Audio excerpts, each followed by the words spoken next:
What's up, guys? LA Gamer here, and today I'm bringing you guys episode 6 of my Timberwolves rebuild series. So here's a quick look at the standings. Today we are taking on the Cleveland Cavaliers. You can see we're both 22-4, which are ridiculous records, and it's ironic that we're not even the best team in the league right now. You see the Bulls are 25-3, so they're doing absolutely incredible. But here's a look at some of our team statistics. As you probably could have assumed, Blake Griffin and Paul George are leading us, and yeah, so let's take a quick look at the Cavaliers stats now. And then they got, the obvious things as well. LeBron, then Kyrie, then Kevin Love, three top-notch players. So let's take a listen to what Shaq and Ernie have to say in the 2K Sports pregame show. And welcome to 2K Sports along with Shaquille O'Neal. I'm Ernie Johnson. Tonight, it'll be the Cleveland Cavaliers going up against the Minnesota Timberwolves. And taking a look here at the Timberwolves, they've been on a tremendous run, and we're deep enough into the season now to know that it's no mirage. These guys definitely for real. This guy's a freak of nature, LeBron James.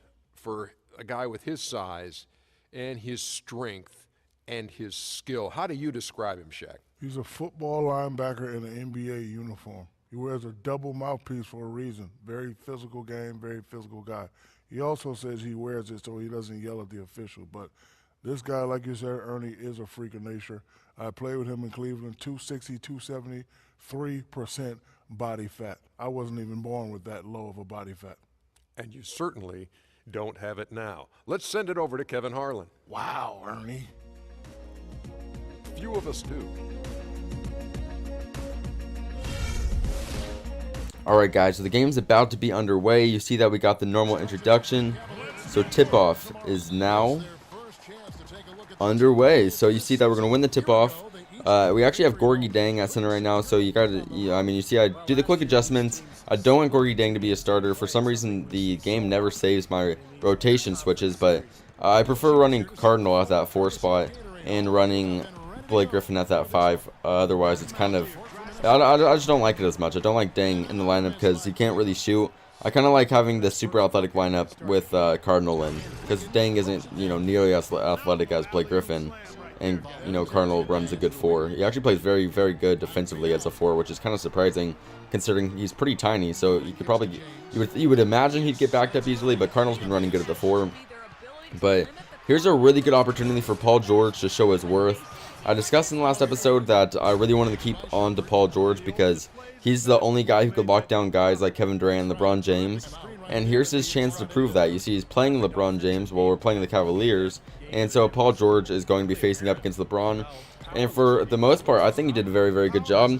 And the first possession of the game, I didn't show you guys, but Paul George actually tipped a pass off of LeBron and actually got a steal. But right here, J.J. Wilcox gets a steal of his own and is going to take that all the way. Looking back on it, I probably should have tossed that oop up and had Blake Griffin do a nasty dunk, but I didn't think about that at the time. So right here, I will throw the oop, though, to my boy Paul George. Is going to finish with his left hand.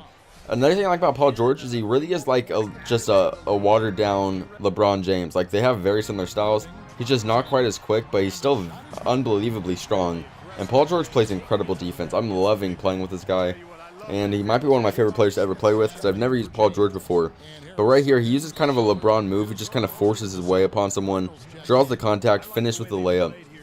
And there we go. I kind of skipped that replay, but either way, he's going to go to the line right here, take the free throw, and drain it. So we're going to be up by 9 we're up by 9 right now.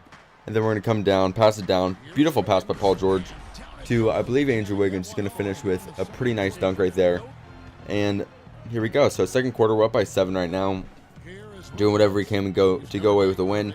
You see, we're now up by 9. So right here, I was kind of getting this idea. Dang, this is going to be an easy game because I was up by so much early on, or I started off so well that I thought it would be an easy game. But the Cavaliers started to heat up a little bit. You see, we're only up by 3 now, so our lead diminished pretty quickly. But right here, we're going to pass it over to Zach LaVine, who's going to get the perfect release. You guys know that's going in 100% of the time. So we're now up by 6. So it's kind of back and forth. We're doing whatever we can to maintain a pretty good lead. We don't want them to catch up. But right here, Paul George tries to flop. He tries to take the charge, and that ends up actually backfiring because it gives, I believe, Iman Shumpert a wide open shot, and he is going to drain that. So weirdly enough, the Cavaliers actually have, or actually no, they do. Do they have Iman Shumpert in real life now? I don't even know. They might actually, because I know Shumpert got traded. Whatever, that's on a whole different note. Right here, I don't think they do, but who cares? Right here, Zach LaVine drives in the paint, he absorbs the contact, hits the layup, and now he's going to go to the free throw line. He's going to hit that shot, or hit that free throw, I should say. And now we're down by 1. So we actually had a really good lead. That lead basically went away, though. Right now we're still down by 1, so we're trying to take the lead back. It didn't seem like we were going to have much of a challenge early on, but obviously when you're playing the Cavaliers, you can't get ahead of yourself like that, and I'm kind of paying the consequences of that right now, as we are now down by 3. But LeBron is a tough matchup. You see right here, Kyrie's showing off some crazy athleticism. He just like bursts really quick to the rack right there. So not a lot you can do when somebody just flies to the roof. I mean, to the rim with that intensity. Right here, though, Paul George luckily ties the game up with a 3. So now we are tied. We're trying to get ourselves in a situation to take the lead. Right here, we got J.J. Wilcox wide open. He's going to hit that shot and drain it. So there we go. We finally take the lead back. Thank God. This is so nerve-wracking. I hate not having the lead. It really makes me scared. But luckily, we take the lead back right there. Then we're going to toss up this oop to Blake Griffin. Sadly, these are his only points of the game. I really need to start utilizing him more as a dunker and just as a playmaker. Of course, I think I did pretty well with him last game. I think I got a few nice plays. But yeah, for future games, I'm gonna need to start using him more. I don't know what I was thinking this game, but luckily, you know, we're playing well with some other guys. And we got our boy Paul George. And then right here we get another dunk, this time to Gorgie Dang. You see that I saw that Verja was playing a little bit loose. Figured I'd toss it up there, and it actually worked out. But right here the Cavaliers are going to show off some of their own passing skills. They make a sick bounce pass on the baseline. Don't know how he did that, but it manages to go through. Right here though, this guy does not move up on LaVine, so he just goes, okay, and just pulls up right in his face. He's going to hit that 3. LaVine's actually becoming a very good jump shooter.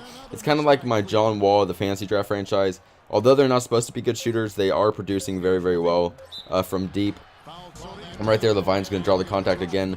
And that's going to put me in a situation where I'm actually in the lead going into the 4th quarter.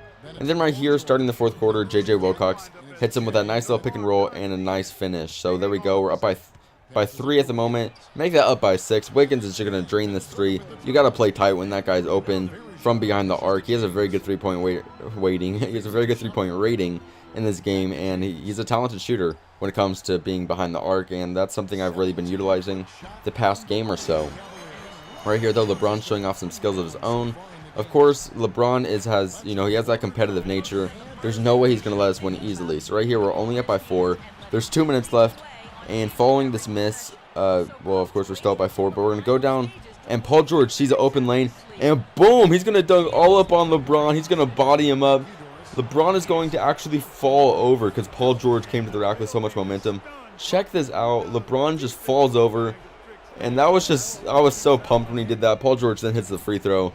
So we're up by 5. And following this 3, we're going to be up by 7 with only 1 minute and 20 left. So that was basically the game clincher right there. From that point on, they kind of just started fouling. And we started playing good defense. So we basically just have to avoid any careless turnovers. You see we're just going to run around with J.J. Wilcox, just kind of run the clock out. Nothing too serious here. The game is going to end, and we're going to come out of here with a 69-62 victory against the Cavaliers.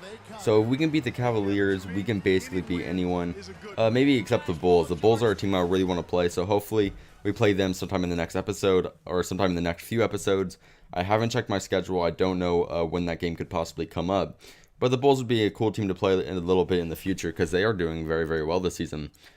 But either way, if you guys enjoyed the video, please click the like button below. Make sure to comment your opinion of the series and what I can do to make it more interesting.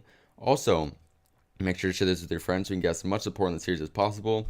And make sure to subscribe if you haven't already. Stay tuned to this series and other series I got coming up. So see you guys next time. Peace out.